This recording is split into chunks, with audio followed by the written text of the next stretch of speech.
Good day to all of you students. Today I shall teach you class 9th history lesson 1. Name of the chapter is the French Revolution and it's a part 2nd of this chapter. It's a part 2nd of this chapter and our heading is the struggle to survive. Struggle संघर्ष किया, survive जिंदा रहने के लिए लोगों ने. But the population of France rose from about 23 million in 1715 and to 28 million in 1789. तो student जो फ्रांस की पॉपुलेशन थी वो 23 मिलियन थी 1715 में और 28 मिलियन होगी 1789 में. 5 मिलियन पॉपुलेशन बढ़ गई थी इन सालों में. And this led to the rapid increase in the demand for food grain. और जब पॉपुलेशन बढ़ गई तो क्या हुआ, डिमांड भी बढ़ गई कि फूड ज़्यादा चाहिए, भोजन का जो है फूड ग्रेन की जो है ज़्यादा डिमांड हो गई. Production of grain could not keep pace with the demand. और जो प्रोडक्शन ऑफ ग्रेन था, जो गेहूं की जो प्रोडक्शन हो रही थी वो डिमांड को पूरा नहीं कर पा रही थी. So the price of bread which was the staple diet of the majority rose rapidly. So the price of the bread, इसलिए स्टूडेंट जो ब्रेड के प्राइस थे, वो ब्रेड जो एक मुख्य भोजन था उसकी जो है रोज रैपिडली उसकी जो कीमतें बढ़ गई थी. Most workers were employed as labourers. और बहुत सारे वर्कर्स जो हैं वो एम्प्लॉयड थे, एज ए मजदूर काम करने लगे वर्कशॉप में. Whose owner fix their wages. और उनकी तनख्वाह जो है उनके मालिकों ने जो है फिक्स कर रखी थी. But wages did not keep pace with the rise in price. परंतु वेजेस इतने ज़्यादा नहीं थे कि जो चीज़ों में कीमतों का जो बढ़ गया था, चीज़ों की कीमतें बढ़ गई थी, तो उस हिसाब से उनकी सैलरी जो है सही नहीं थी, उसके मुताबिक ठीक नहीं थी. So the gap between the poor and the rich widened. और इसी वजह से गरीब और अमीर में भी बहुत ज़्यादा जो है उनमें जो मतभेद हो गया, बहुत बड़ा गैप आ गया. Things became worse when drought or hail reduce the harvest. और कहते चीज़ें और भी ख़राब हो गई जब कभी ड्रॉट सूखा पड़ जाता या ओले पड़ते तो क्या होता, हार्वेस्ट रिड्यूस होती, हार्वेस्ट कम हो जाती. This led to the subsistence crisis. और इससे क्या हुआ, ये सब्सिस्टेंस क्राइसिस हो गया. सब्सिस्टेंस क्राइसिस क्या होता है student? An extreme situation where the basic means of livelihood are endangered.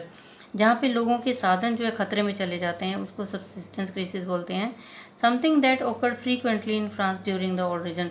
ऐसा ही हुआ था स्टूडेंट जब ओल्ड रीजन था फ्रांस में, तो ऐसी घटनाएं हुई थी. Student our next point is a growing middle class envisages and and to the privileges. एक ग्रोइंग मिडिल क्लास, कहते हैं मिडिल क्लास के लोग जो थे वो ग्रोइंग खड़े हुए, एनविसीज एंड एंड टू प्रिविलेजेस. और उन्होंने प्रिविलेजेस का एंड किया, प्रिविलेज का एंड करने की उन्होंने कोशिश की. मिडिल क्लास के लोग उठे और उन्होंने जो प्रिविलेजेस जो फर्स्ट और सेकंड क्लास की स्टेट्स को मिलते थे, जो नोबल और क्लर्जी को मिलते थे, उसको उन्होंने ख़त्म करने की कोशिश की. In the past peasants and the workers had participated in revolts against increasing taxes and food scarcity. In the past, कहते जो पहले का टाइम था स्टूडेंट, उसमें क्या था, किसान थे, वर्कर थे, उन्होंने पार्टिसिपेट किया था रिवोल्ट में, विद्रोह में. और वो रिवोल्ट किसके अगेंस्ट था स्टूडेंट? इंक्रीज टैक्सेस, क्योंकि टैक्सेस बढ़ा दिए गए थे. फूड स्कैर्सिटी थी, भोजन की कमी थी, इस वजह से लोगों ने विद्रोह किया था पास्ट में. But they lacked the means and the programme. परंतु उनके पास साधन नहीं थे, प्रोग्राम नहीं थे to carry out full fledged measures, कि वो जो है फुल स्केल पे जो है उसको जो है फॉलो कर सकें. That would bring about A change in the social and economic order, ताकि समाज में और जो आर्थिक व्यवस्था में कुछ बदलाव आ सके. उनके पास इतने साधन नहीं थे. This was left to those group within the third state. और ये जो उनके लिए छोड़ दिया गया जो थर्ड स्टेट में थे. थर्ड स्टेट में जो थे वर्कर्स थे, पीजेंट थे, who had become prosperous and had across to education and new ideas. कहते पहले टाइम में तो स्टूडेंट ऐसे था, पीजेंट्स और वर्कर जो है उन्होंने विद्रोह तो किया, पार्टिसिपेट किया टैक्सेस के अगेंस्ट में और फूड स्कैर्सिटी के अगेंस्ट में, परंतु वो कामयाब नहीं हो पाए क्योंकि जो है उनके पास साधन नहीं थे. लैक द मीन्स, साधन नहीं थे, प्रोग्राम नहीं थे कि वो फुल स्केल पे काम कर सकते. तो उन्होंने क्या किया स्टूडेंट, इसलिए वो समाज में जो है, समाज में और इकोनॉमिक्स में चेंज नहीं ला सके. This was left to those, ये उन्होंने उनके लिए छोड़ दिया जो थर्ड स्टेट में लोग तो थे, लेकिन जो प्रोस्पीरियस थे, अच्छे थे, जो जिन्होंने अपनी ज़िंदगी में प्रोग्रेस की थी और जिन्होंने एजुकेशन भी हासिल की थी और जिनके पास न्यू आइडियाज़ थे कि वो रिवोल्ट करेंगे. The 18th century witness the emergence of social group. और 18वीं शताब्दी में क्या हुआ, एक नया जो है सोशल ग्रुप जो है एमर्ज हुआ student, term the middle classes. और वो मिडिल क्लास के लोग थे, who earn there wealth through and expanding overseas. कहते ये वो मिडिल क्लास के लोग थे जो पैसा कमाते थे थ्रू एक्सपेंडिंग ओवरसीज ट्रेड, जो ओवरसीज समंदर पे ट्रेड करते थे, व्यापार करते थे. And from the manufacturing of goods, और कुछ चीज़ें बनाते थे जैसे वूलन, ऊन बनाते थे, सिल्क टेक्सटाइल का काम करते थे, दैट वर आइदर एक्सपोर्टेड, या तो उसको एक्सपोर्ट कर देते थे, और bought by the richer members of the society, या तो उसको एक्सपोर्ट कर देते थे या उसको जो खरीद लेते थे, जो रिच मेंबर थे वो खरीद लेते थे उनको। In addition to the merchants, in addition to the merchant, और कहते और क्या था मर्चेंट, इसके साथ क्या एडिशन था स्टूडेंट, मर्चेंट और मैन्युफैक्चरर के अलावा जो और क्या एडिशन था, the third state include, third state में और भी लोग आते थे, प्रोफेशन सच एज लायर, वकील आ जाते थे, या कोई और एडमिनिस्ट्रेटिव ऑफिशियल जो है ऑफिसर लोग आ जाते थे। All of these were educated and believe that no group in society should be privileged by birth. कहते सभी लोग जो थे पढ़े लिखे थे और ये विश्वास करते थे कि हमारे समाज में जो है किसी को भी जो है बाय बर्थ जो है अधिकार नहीं है कि वो अपने अधिकारों को जो है एंजॉय कर सके, should be privileged by birth, कि बाय बर्थ ही उसको अधिकार दे दिए जाएँ। Rather a person social position must depend on his marriage, और कहते जो इंसान की एक सोशल समाज के अंदर पोजीशन है वो भी मेरिट पे डिपेंड होनी चाहिए। And these ideas envisages a society based on freedom, और these idea envisaging a society based on, और उन्होंने ये आइडियाज़ जो थे उसके उनके आइडिया ये थे कि एक सोसाइटी जो बेस होनी चाहिए फिर कि वो आज़ाद हो, फ्रीडम हो, एंड इक्वल और बराबर के उनको अधिकार होने चाहिए, अपॉर्चुनिटीज़ फॉर ऑल, सबको ही बराबर का मौका मिलना चाहिए।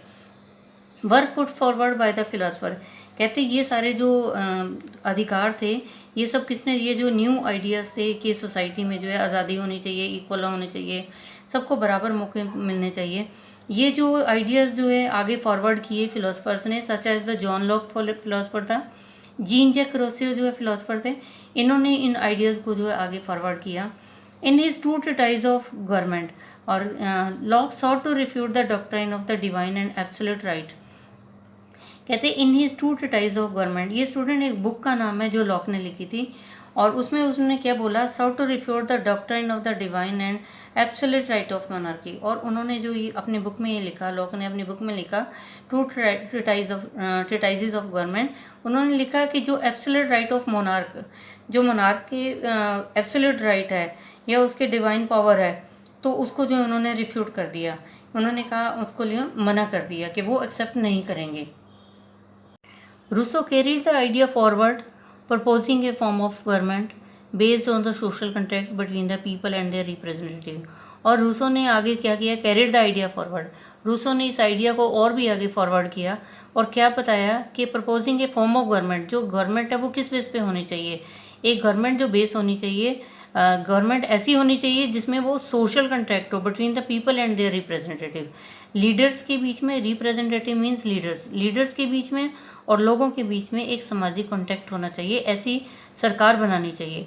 In the spirit of law, Montesquieu की ये बुक का नाम है द स्पिरिट ऑफ लॉ, और इसमें क्या किया, ये तो रूसो के आइडिया थे कि एक समाज का जो है एक गवर्नमेंट वो ऐसी होनी चाहिए जिसमें एक सोशल कॉन्टैक्ट होना चाहिए लोगों और लीडर के बीच में, और मॉन्टेस्क्यू ने एक बुक लिखी द स्पिरिट ऑफ लॉ, और इसमें क्या उसने प्रपोज किया, डिवीज़न ऑफ पावर, उसने कहा कि पावर जो है गवर्नमेंट की पावर को डिवीज़न करना चाहिए, उसको बांट देना चाहिए, किसमें, लेजिस्लेटिव, एग्जीक्यूटिव और जुडिशरी में इन पावर को बांट देना चाहिए। This model of government was put into force in the USA, और ऐसा जो मॉडल ऑफ गवर्नमेंट है ये स्टूडेंट लागू हुआ यूएसए में। After the 13 colonies declare independence from Britain, जब 13 कॉलोनियाँ जो है ब्रिटेन से आज़ाद हो गई थी, तो तब ये जो है ये यूएसए में ये रूल लागू किया गया था कि पावर को डिवाइड कर दिया जाएगा लेजिस्लेटिव, एग्जीक्यूटिव और जुडिशरी में। The American constitution and it's guarantee of individual right was an important example. और स्टूडेंट द अमेरिकन संविधान, जो अमेरिका का संविधान बना था, एंड इट्स गारंटी ऑफ, और अमेरिका के संविधान में क्या था, इसने गारंटी ली थी कि एक व्यक्तिगत अधिकारों की, was an important example for political thinkers in France. कहते जो फ्रांस के पॉलिटिकल थिंकर्स थे ना, उनके लिए एक एग्जाम्पल, एक उदाहरण जो है साबित हुआ था कि अमेरिका में जो है अमेरिका का संविधान जो है एक इंसान के जो अधिकार है उनको जो है गारंटी देता है, उसके लिए वो श्योरिटी करता है। तो ये एग्जाम्पल था उनके लिए जो फ्रांस के अंदर पॉलिटिकल थिंकर्स हैं। The idea of these philosophers were discussed intensively in saloon. और कहते हैं ये जो आइडियाज थे ना फिलोसफर के, जो भी फिलोसफर्स ने आइडिया दिए थे लोगों के अधिकारों के, तो इनको डिस्कस किया जाता था। कहाँ पे लोग डिस्कस करते थे? सैलून में। जब बाल कटवाने जाते थे तो वहाँ पे बातें करते थे, नाई की दुकान पे, कॉफ़ी हाउस में जाते थे वहाँ बात करते थे। And spread among people through books and newspaper. और बुक्स और न्यूज़पेपर से जो है इनको जो है सारी बातों को फैलाते थे, दूसरों को बताते थे। These were frequently red allowed in groups for the benefit of those who could not read and right and these were frequently red. और वो जो है जल्दी से ही पढ़े जाते थे, जल्दी से ही वो किताबों में पढ़े जाते थे और जोर जोर से बोले जाते थे। दीज वर फ्रीक्वेंटली रेड, जोर जोर से पढ़े जाते थे। Allowed in the groups, group में जोर से पढ़े जाते थे। किन के लिए? Benefit of those who could not read and right, जो पढ़ नहीं सकते थे, लिख नहीं सकते थे, उनको जोर जोर से पढ़ के सुनाया जाता था।